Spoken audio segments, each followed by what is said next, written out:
അറിയാതെ ഒരു നടന്റെ സെൽഫിയിൽ കുടുങ്ങിയവൾ പിന്നെയായത് നായിക.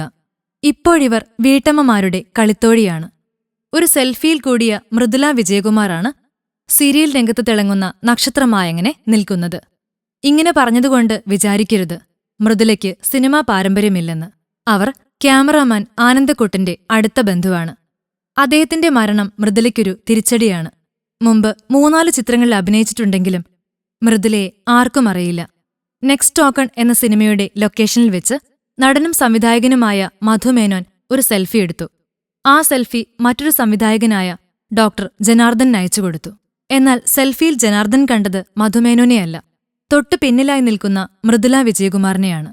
ഉടൻ തിരിച്ചു വിളിച്ച ജനാർദ്ദൻ ചോദിച്ചത്രേ, തന്റെ പിന്നിൽ നിൽക്കുന്ന കുട്ടി ഏതെന്നായിരുന്നു. അപ്പോഴാണത്രേ മധു മനസ്സിലാക്കിയത് താനെടുത്ത സെൽഫിയിൽ താനറിയാതെ ഒരു സുന്ദരി കുടുങ്ങിയിട്ടുണ്ടെന്ന്. ഉടൻ മൃദുലയോട് കാര്യം പറഞ്ഞു.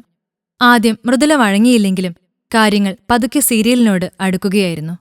കല്യാണ സൗഗന്ധികത്തിലെ ആര്യയായി രംഗപ്രവേശം ചെയ്ത മൃദുല സ്വീകരണമുറിയിലെ താരമായി. മഞ്ഞുരുകും കാലം, കൃഷ്ണതുളസി എന്നിങ്ങനെ നിരവധി സീരിയലുകൾ. ഓരോരുത്തരുടെ ഭാഗ്യം തെളിയുന്ന വഴികളാണ് അത്ഭുതം. കണ്ടില്ലേ, ആരോ എടുത്ത ഒരു സെൽഫിയിൽ താരമായത് മൃദുല വിജയകുമാർ. ഇനി മൃദുലയ്ക്ക് ഒരാഗ്രഹമുണ്ട്.